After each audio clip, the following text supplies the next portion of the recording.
نحمده نصلي ونسلم على رسوله الكريم اما بعد فاعوذ بالله من الشيطان الرجيم بسم الله الرحمن الرحيم قال الله تعالى وتبارك في القرآن المجيد والفرقان الحميد قل لا أسألكم عليه أجرا إلا المودة في القربى صدق اللہ العظیم و صدق رسولہ النبی الکریم الامین۔ اللہ رب العالمین نے قرآن پاک میں ارشاد فرمایا کہ اے حبیب آپ فرما دیجئے کہ اے لوگو میں رسالت کی تبلیغ پر تم سے کوئی معاوضہ طلب نہیں کرتا، جیسے دوسرے کسی نبی نے تبلیغ دین پر کوئی معاوضہ نہیں مانگا سوائے میرے قرابت داروں اہل خاندان کی محبت کے۔ حضور نبی رحمت صلی اللہ علیہ وآلہ وسلم کی زندگی کا ایک ہی مقصد تھا۔ اللہ کے بندے جو طرح طرح کی گمراہیوں میں بھٹک رہے ہیں، اپنے رب سے دور جا چکے ہیں، اللہ تعالیٰ کے قریب ہو جائیں، کفر و شرک کے اندھیروں سے نکل کر نور ہدایت سے قلب کو منور کریں۔ اس مقصد کے لیے حضور نے دن رات کوششیں کیں، مگر کفار معجزات دیکھ کر بھی ہٹ درمی سے باز نہ آئے، اور کہا کہ یہ شخص دولت جمع کرنا چاہتے ہیں، اقتدار چاہتے ہیں، بادشاہ بننا چاہتے ہیں، اس لیے یہ سب کچھ کر رہے ہیں، انہیں کچھ مال دے دو۔ لیکن فرمایا کہ نہیں، میں رسالت کی تبلیغ کے بدلے میں تم سے کچھ نہیں مانگتا، میرا صرف ایک ہی مطالبہ ہے، الا المودۃ فی القربى۔ دوسرا قول صحابہ اکرام نے نذرانہ اکٹھا کیا، حضور دن رات ہمیں دین اسلام کی تبلیغ کرتے ہیں، ہمیں اس کے عوض کچھ پیش کرنا چاہیے۔ حضور کو تبلیغ اسلام کی پاداش میں مشکلات، مصائب، تکالیف، آزمائشوں، اذیتوں اور امتحانات سے دوچار ہونا پڑا۔ کبھی طائف کے بازار میں حضور کو پتھر مارے گئے، کبھی مکہ میں جان لیوا مظالم جانصاروں کی مظلومانہ بے بسی اور حبشہ کی طرف ہجرت، شیب ابی طالب کا 3 سالہ محاصرہ اور قریش کے ظلم و ستم کا نہ ختم ہونے والا سلسلہ، یہاں تک کہ ابو لہب اور عتبہ بن ابی معیط کے حکم پر حضور کے سر پر غلاظتیں انڈیلی گئیں، دشمنان اسلام کے کہنے پر آپ کے رستے میں کانٹے بچھائے گئے، کاشانہ نبوت میں برتنوں کو خراب کیا گیا، پکی ہوئی ہنڈیا کو انڈیلا گیا، اللہ تعالیٰ کے حلال کردہ رزق میں حرام پلیتی ڈال دی گئی، آپ کے جسم مبارک کے اوپر اونٹوں کی اوجری ڈال دی گئی، گرد و غبار سے جسم اور لباس مبارک آلودہ کرنے کی بھیانک جسارت بھی کی گئی۔ آپ کی صاحبزادیاں یہ صورتحال دیکھ کر دلگیر ہوئیں، ان کی زبان مبارک سے یہ دعائے ضرر کے کلمات نکلے، تو آپ نے فرمایا کہ اے بیٹی دلگیر نہ ہو، تیرے باپ کا اللہ خود محافظ ہے۔ گویا ظلم و ستم، اذیت، تکلیف، ذہن کوفتی اور جسمانی تشدد جیسا وحشیانہ اور غیر انسانی برتاؤ آقا کریم سے کیا گیا۔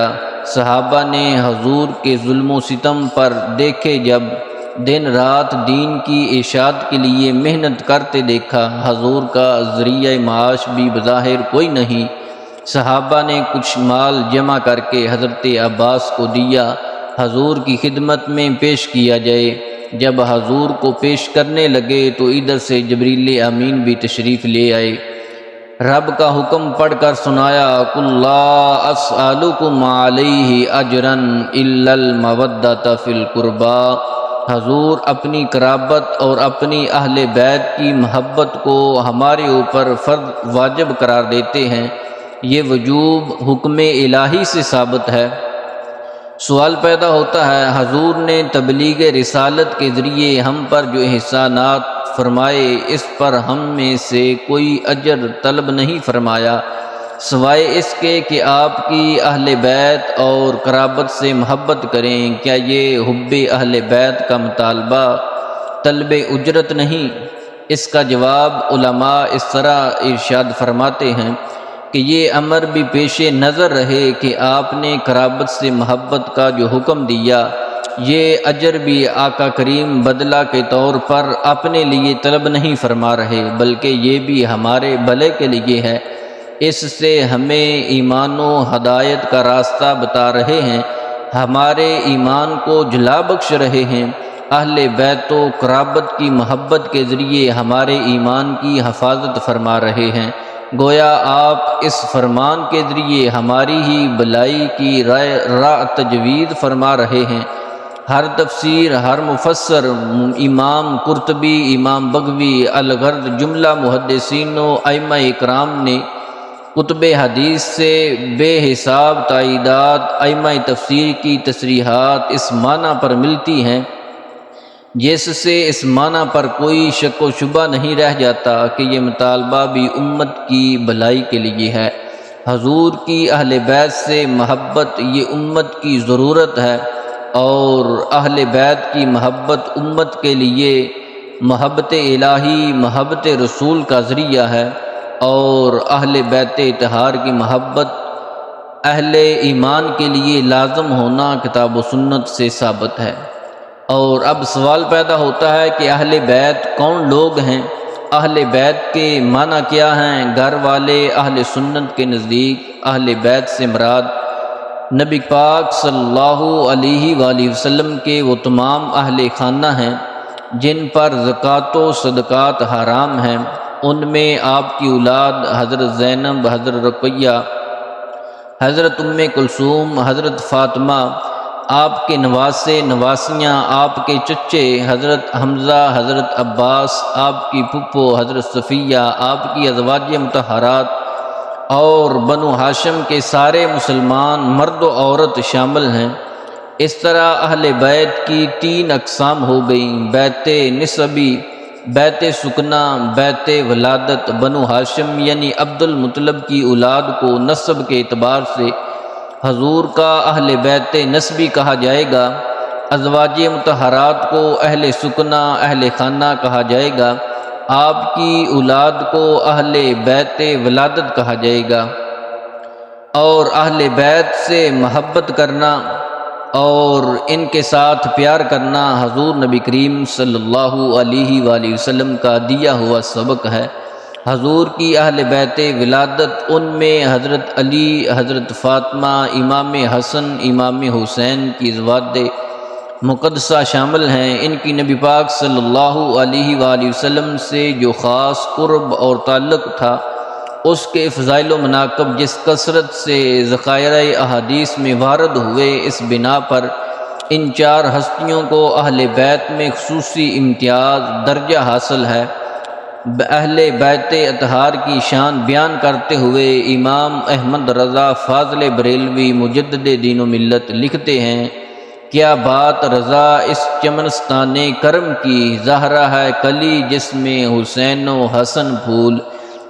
امام احمد رضا جب سیدہ فاطمہ الزہرا سلام اللہ علیہا کے آستانہ پہ حاضر ہوئے تو کچھ عرض کرنے کا حوصلہ نہ تھا، ایسا لگا فرشتوں نے کہا مجھ کو کیا منہ عرض کا، لیکن فرشتوں نے کہا شہزادی در پہ حاضر ہیں یہ مگدہ نور کا۔ سید کا لفظ بھی صرف انہی کے لیے خاص ہے جو حضرت علی اور فاطمہ کی اولاد میں سے ہیں۔ سید کا لفظی مطلب سردار ہے، جو احتراماً ان کو حضور کی قرابت کی وجہ سے کہا جاتا ہے۔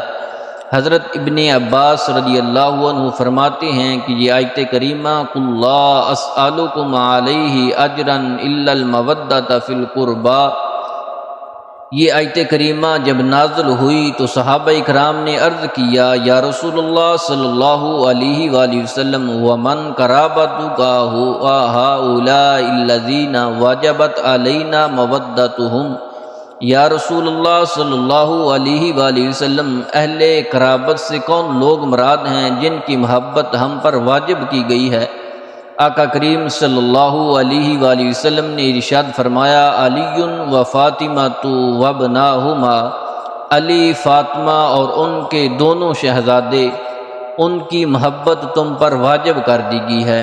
حضرت ابو ذر خانہ کعبہ کے دروازے کے پاس کھڑے ہوئے کہہ رہے تھے کہ اے لوگو، جو مجھے پہچانتا ہے وہ پہچانتا ہے، جو نہیں پہچانتا تو جان لو میں ابو ذر ہوں۔ میں نے حضور سے سنا، آپ نے فرمایا، مثل اہل بیتی فیکم مثل سفینۃ نوح من قومی من راکب نجا ومن تخلف عنہا غارق۔ حضور نے ارشاد فرمایا، میری اہل بیت کی مثال حضرت نوح علیہ السلام کی کشتی کی سی ہے، جو اس میں سوار ہو گیا وہ نجات پا گیا، جو اس سے پیچھے رہ گیا وہ غرق ہو گیا۔ اہل بیت کو نوح علیہ السلام کی کشتی سے اس لیے تشبیہ دی گئی کیونکہ جو بھی کشتی نوح پر سوار ہو گیا وہ غرق اور ہلاک ہونے سے نجات پا گیا، جو سوار نہیں ہوا وہ اس دنیا میں بھی اور آخرت میں بھی غرق ہلاک ہو گیا۔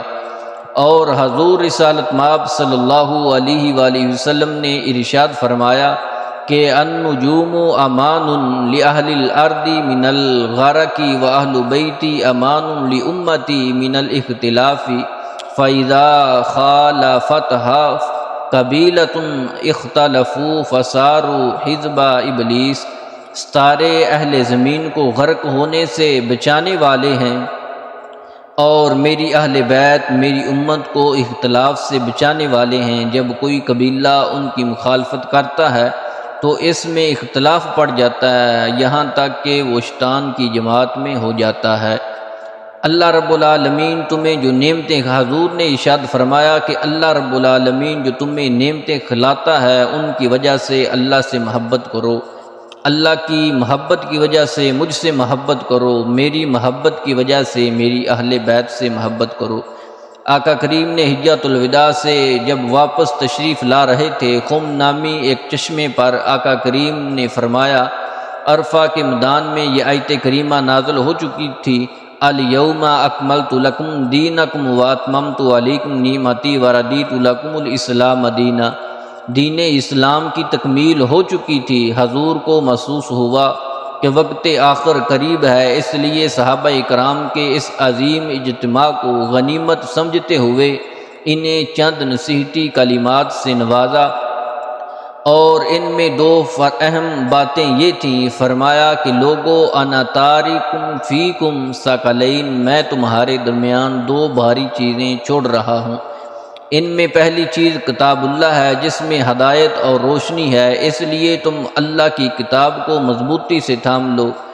پھر فرمایا وَأَهْلُ بَيْتِي أُذَكِّرُكُمُ اللَّهُ فِي أَهْلِ بَيْتِي، اور دوسری عظیم چیز میری اہل بیت ہے، میں تمہیں اپنی اہل بیت کے بارے میں اللہ کی یاد دہانی کرواتا ہوں، میں تمہیں اپنی اہل بیت کے بارے میں اللہ کی یاد دہانی کراتا ہوں۔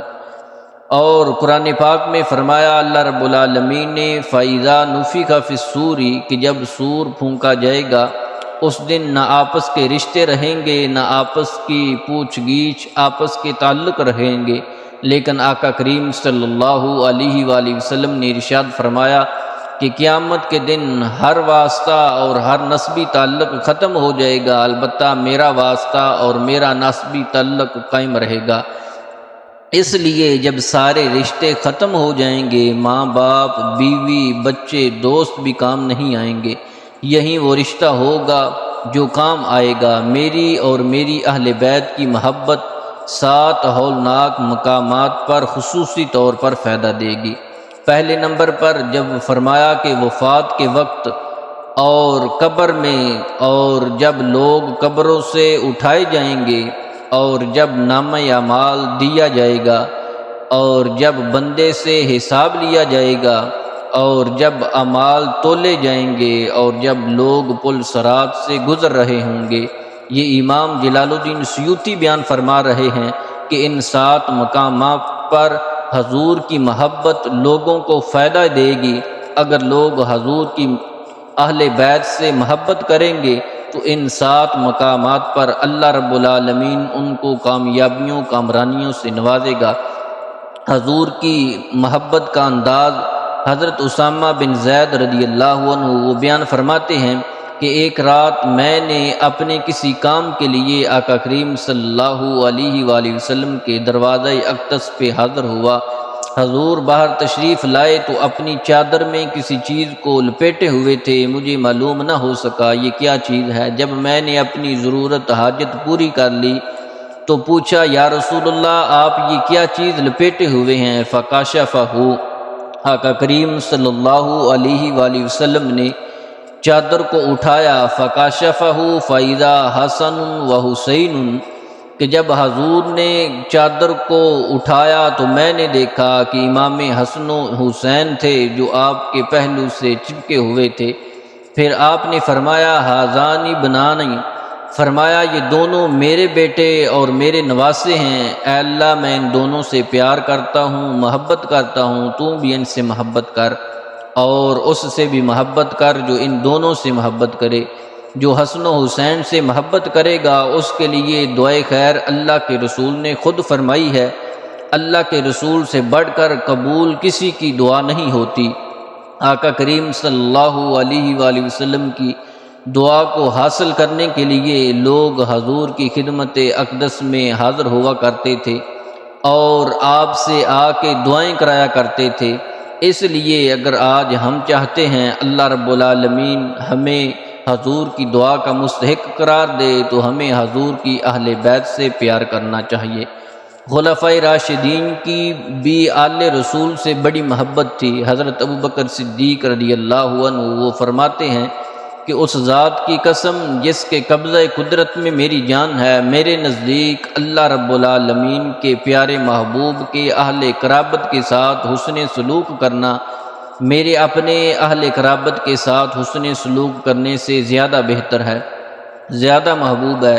حضرت عقبہ بن حارث رضی اللہ عنہ وہ بیان کرتے ہیں کہ سیدنا ابوبکر صدیق رضی اللہ عنہ نے ہمیں عصر کی نماز پڑھائی، پھر آپ اور حضرت علی المرتضیٰ شیر خدا کھڑے ہو کر چل دیے۔ راستے میں حضرت امام حسن کو بچوں کے ساتھ کھیلتے ہوئے دیکھا تو سیدنا ابوبکر صدیق رضی اللہ عنہ نے انہیں اپنے کندھوں پر بٹھا لیا، اور ایسے ہی حضرت سیدنا عمر فاروق رضی اللہ عنہ، حضرت سیدنا عبداللہ بن عباس رضی اللہ عنہ سے روایت ہے جب خلافت فاروقی میں اللہ پاک نے صحابہ کرام کے ہاتھ پر کیسر و کسریٰ مدائن فتح کیا، مال غنیمت آیا تو امیر المومنین حضرت فاروق اعظم نے مسجد نبوی میں چٹائیاں بچھوائیں، سارا مال غنیمت ان پر ڈھیر کروا دیا۔ صحابہ کرام مال غنیمت لینے جمع ہو گئے۔ سب سے پہلے حضرت امام حسن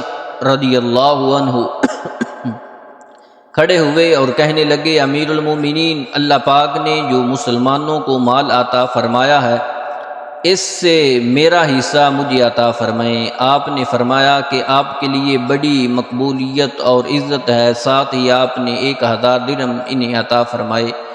اور پھر امام حسین رضی اللہ عنہ کھڑے ہو کر اپنا حصہ مانگا، آپ نے امام حسین رضی اللہ عنہ کو بھی 1000 درہم عطا فرمائے۔ پھر آپ کے بیٹے حضرت عبداللہ بن عمر کھڑے ہوئے اور اپنا حصہ مانگا، آپ نے فرمایا کہ آپ کے لیے بھی بڑی مقبولیت ہے اور ساتھ ہی انہیں 500 درہم عطا فرمائے۔ انہوں نے عرض کی کہ امیر المومنین، میں اس وقت بھی حضور کے ساتھ تلوار اٹھا کر اللہ کی راہ میں لڑتا تھا جب امام حسن و حسین یہ دونوں بچے تھے اور مدینہ المعظمہ کی گلیوں میں کھیلا کرتے تھے۔ اس کے باوجود آپ نے انہیں 1000 درہم دیے اور مجھے 500 عطا کیے۔ آپ کا یہ سننا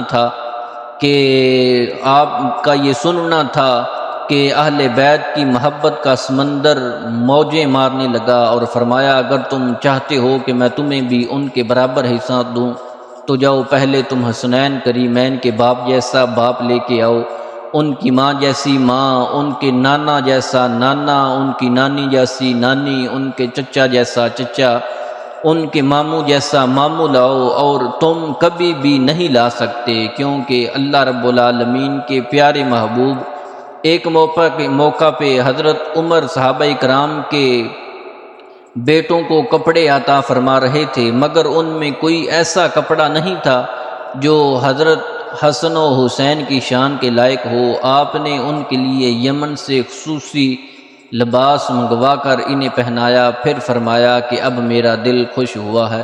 ایسے ہی حضرت سیدنا عثمان غنی رضی اللہ عنہ، آپ کو بھی آل رسول کے ساتھ بڑا پیار تھا، بڑی محبت تھی۔ ایسے ہی اور پھر آپ کے بعد صحابہ کرام کے بعد ائمہ اربعہ کی اہل بیت اطہار کے ساتھ محبت، امام اعظم ابو حنیفہ رضی اللہ عنہ، امام مالک اور امام شافعی اور امام احمد بن حنبل رضی اللہ عنہ، تمام کے تمام یہ حضور کی اہل بیت کے ساتھ خود بھی پیار کرتے تھے، لوگوں کو بھی اس بات کا درس دیتے تھے کہ حضور کی اہل بیت کے ساتھ، حضور کے قرابت داروں کے ساتھ پیار کیا کرو۔ ہرات میں ایک سید خاندان تھا، خاندان کا جو خامد تھا وہ انتقال کر گیا، بیوہ فاقوں سے مجبور ہو کر سمرقند ہجرت کر گئی۔ سمرقند اس وقت معتمد شہر تھا۔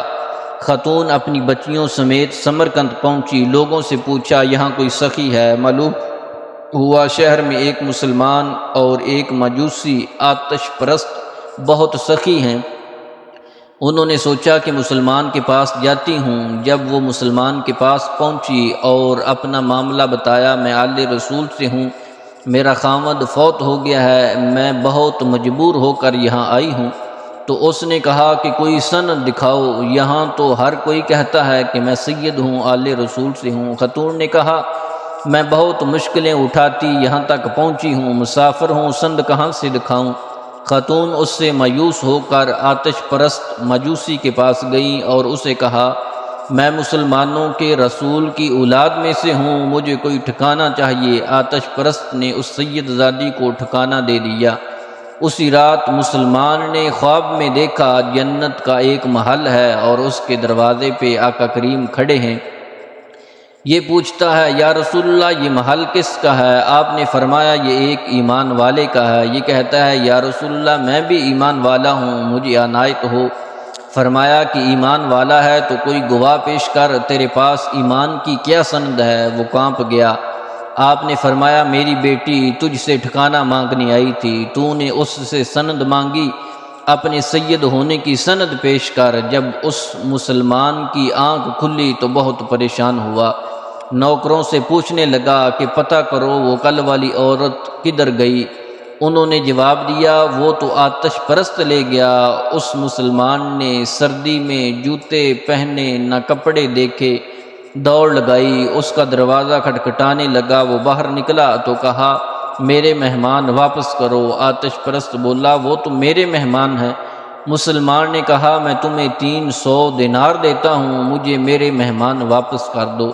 مجوسی رونے لگا اور کہا حضور دیکھیے بغیر سودا کیا تھا، میں نے بغیر دیکھے سودا کیا تھا، اب جب دیکھ لیا ہے تو کیسے واپس کروں؟ جس خواب میں تجھ کو دھکے ملے اس خواب کو میں نے بھی دیکھا، اللہ کے محبوب نے تجھے دور کیا، میری طرف متوجہ ہو کر کہا تو نے میری بیٹی کو ٹھکانہ دیا، تجھے تیری نسل کو جنت مبارک ہو، اب میں بھی کلمہ پڑھ کر ایمان لا چکا ہوں۔ ایسا اجر اللہ رب العالمین کے پیارے محبوب نے عطا فرمایا۔ حضرت عبداللہ بن مبارک رضی اللہ عنہ بیان فرماتے ہیں کہ ایک شخص ابن موفق اپنی زندگی کا واقعہ بیان کرتا ہے کہ ایک سال کچھ لوگ بغداد سے حج کے لیے جا رہے تھے اور میں نے بھی ان کے ساتھ حج کے لیے سفر کا عزم کر لیا۔ میں نے اپنے ساتھ 500 دینار لیے اور حج کو چل پڑا۔ راستے میں خاتون ملی اور کہنے لگی اللہ تعالیٰ آپ پر رحم فرمائے، میں سید زادی ہوں، میری بیٹیوں کے پاس تن ڈھانپنے کے لیے کپڑا تک نہیں ہے اور 4 دن سے ہم فاقے کی حالت میں ہیں۔ وہ شخص کہتا ہے اس سید زادی صاحبہ کا کلام میرے دل کو ہلا کر اس نے رکھ دیا کہ اللہ کے پیارے محبوب کی بیٹی ہے اور ہمارے معاشرے میں فاقے کی زندگی بسر کر رہی ہے۔ میں نے وہ 500 دینار اس سید زادی کی چادر میں ڈال دیے اور عرض کیا اپنے گھر لوٹ جائیں اور ان دیناروں سے اپنی ضروریات پوری فرمائیں۔ ابن موفق کہتے ہیں میں نے اللہ کا شکر ادا کرتے ہوئے اس بات پر کہ اللہ رب العالمین نے مجھے نیکی کی توفیق بخشی ہے، میں اپنے گھر لوٹ آیا اور باقی لوگ سفر حج پر چلے گئے۔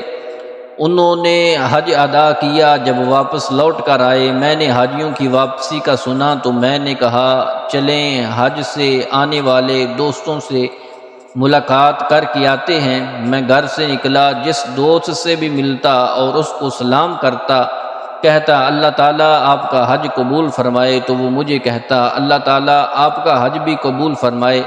ابن موفق کہتے ہیں میں حیران تھا کہ میں نے تو حج کیا ہی نہیں، پھر یہ مجھے حج کی مبارک کیوں دے رہے ہیں؟